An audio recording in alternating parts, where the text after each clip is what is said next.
The Bank of Canada opened the door to a more aggressive pace of tightening on Wednesday, June 1st, saying that it was prepared to act more forcefully if needed to tame inflation, even as it went ahead with a historic second consecutive 50 basis point rate increase. In this video, I'm going to go over the Bank of Canada's announcement, and I'm also going to share my opinion on how I think this all can affect the housing market, and I also want to touch on Jamie Dimon's hurricane warning. Bank of Canada increases policy interest rate by 50 basis points, continues quantitative tightening. The Bank of Canada today increases target for the overnight rate to 1.5% with a bank rate of 1.75% and a deposit rate of 1.5%. The bank is also continuing its policy of quantitative tightening. Inflation globally and in Canada continues to rise, largely driven by higher prices for energy and food. In Canada, CPI inflation reached 6.8% for the month of April, well above the bank's forecast, and will likely move even higher in the near term before beginning to ease. As pervasive input price pressures feed through into consumer prices, inflation continues to broaden, with core measures of inflation ranging between 3.2% and 5.1%. Almost 70% of CPI categories now show inflation above 3%. The risk of elevated inflation becoming entrenched has risen. The bank will use its monetary policy tools to return inflation to target and keep inflation expectations well anchored. The increase in global inflation is occurring as the global economy slows. The Russian invasion of Ukraine, China's COVID-related lockdowns, and ongoing supply disruptions are all weighing on activity and boosting inflation. The war has increased uncertainty and is putting further upward pressure on prices for energy and agricultural commodities. This is dampening the outlook, particularly in Europe. In the United States, private domestic demand remains robust. Despite the economy contracting in the first quarter of 2022, U.S. labor market strength continues with wage pressure intensifying. Global financial conditions have tightened and markets have been volatile. Canadian economic activity is strong and the economy is clearly operating in excess demand. National accounts data for the first quarter of 2022 showed GDP growth of 3.1%, in line with the bank's April monetary policy report projection. Job vacancies are elevated, companies are reporting widespread labor shortages, and wage growth has been picking up and broadening across sectors. Housing market activity is moderating from exceptionally high levels. With consumer spending in Canada remaining robust and exports anticipated to strengthen, growth in the second quarter is expected to be solid. With the economy in excess demand and inflation persisting with all above target and expected to move higher in the near term, the Governing Council continues to judge that interest rates will need to rise further. The policy interest rate remains the bank's primary monetary policy instrument,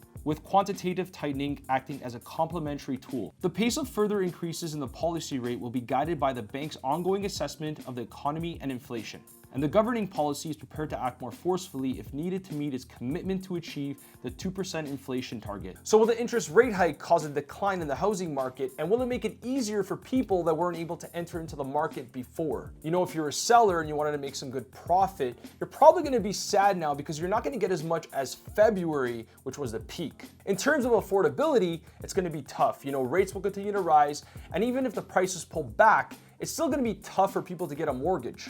Being in the real estate game and just talking to so many people, I think one of the most challenging things for buyers is to come up with a down payment for a house. It feels like, you know, a lot of people's income really hasn't gone up much, but inflation is insane. You know, so as time goes on, you're going to need more of a bigger down payment to buy a property, and it just keeps getting worse and worse. So if you have a mortgage and you have a fixed rate mortgage, you won't feel the rate hike until a couple of years, maybe when you renew. But if you have a line of credit or a variable rate mortgage, you may feel it immediately. I think there's going to be a lot of great opportunities to invest your money in real estate, especially in resale. But I think if you want to invest your money in real estate, you need to ask yourself a question. How long do I want to invest this money for? So if it's 5 years or 40 years, whatever it is, you need to know how long are you going to be willing to invest this money for. Because if it's 5 years, then you know you're going to have more risk. 40 years, you're going to have less risk. See, when I invest my money in real estate, I basically put aside some money that, you know, I want to forget about. It's long term. I don't want to sell any properties because I've already made that mistake before, and I want to keep it long term. And if I find a better opportunity, then I'll sell. But before I sell, I want to see if I can, you know, refinance, pull out some equity, and not have to sell the property. So it's very important to know how long you want to be committed to investing in real estate. And there's something that Warren Buffett said. And Warren Buffett said, the first rule of an investment is don't lose money. And the second rule of investment is don't forget the first rule. I'm not gonna go over this entire article. I'll leave the link in the description of the video. Jamie Dimon says JPMorgan is bracing itself for economic hurricane. Jamie Dimon warns investors to prepare for economic hurricane as the economy struggles against an unprecedented combination of challenges, including tightening monetary policy and Russia's invasion of Ukraine. That hurricane is right out there down the road coming our way, the JPMorgan Chase & Co. Chief Executive Officer said at a conference sponsored by Alliance Bernstein Holdings Wednesday. We don't know if it's a minor one or a superstorm Sandy. You better brace yourself. Before we end the video, I just wanted to touch quickly on pre-construction. I sell pre-construction, and I personally think that, you know, we're not gonna get any like buying opportunities in pre-construction just because construction costs just keep going up.